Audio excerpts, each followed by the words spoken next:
Assalamu alaikum. The topic under discussion today is phases of growth in plants. Plants, for the purpose of growth, undergo four phases. First of all is the phase of cell division. Second is the phase of elongation, cell elongation, that is the cell after division undergo an elongation process, that is the increase in length. Third is phase of cell maturation. The elongated cells, they mature into the category of cells, the function they are going to perform. For example, they're going to become xylem or phloem or cortex or pith cells. Fourth is phase of differentiation. In case of phase of differentiation, the cells after maturation attain the final stages. That is, the in case of xylem, for instance, the walls thicken, increase in thickness, and the walls become pitted. So they attain their final shape and the structural shape by which they are going to perform their function.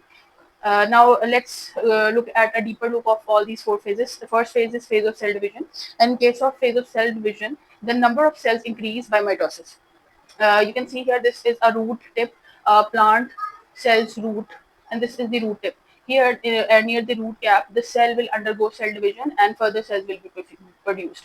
So here the process of cell division is taking place by means of mitosis. Next is the where this phase of cell division or the phase of cell division by mitosis takes place. It takes place near the tips of the plants, that is the apex of root or shoot, the tips of the shoot or the tip of a root.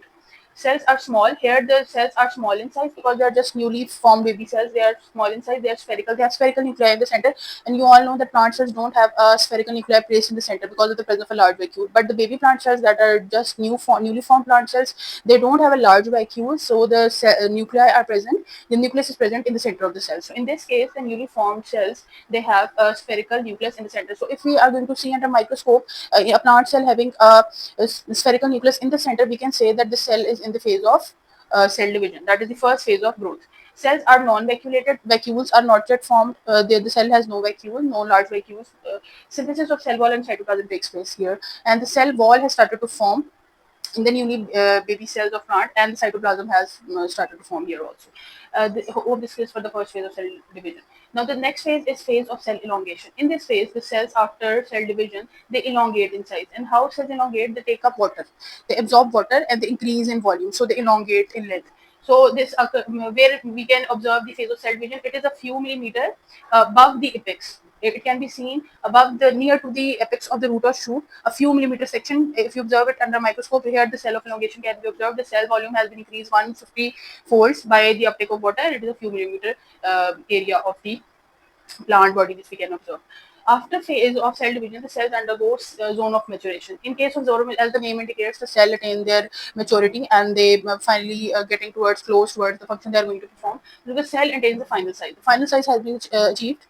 It's phenotype. Cells of pith cortex don't elongate further. The pith or the cortex cells, the pith or the cortex cells, they do not elongate further after the zone of maturation. But the cells like fibers or tracheids, they continue to elongate in one direction. The tracheids or the xylem, the cells, they keep on elongating till the height of the plant. So this happens in zone of maturation. Fourth is the zone of differentiation. In case of zone of differentiation, the walls of cells, they become ultimately thick. The cells become very strong, and they have attained their maximum thickness. For example, the walls of the xylem become really thick and they become pitted. Pitted means they are like grooved. They become pitted. A grooves formed. So they help in close anchoring, and if you have observed that the walls that are very strong and they have good tensile strength, they become pitted.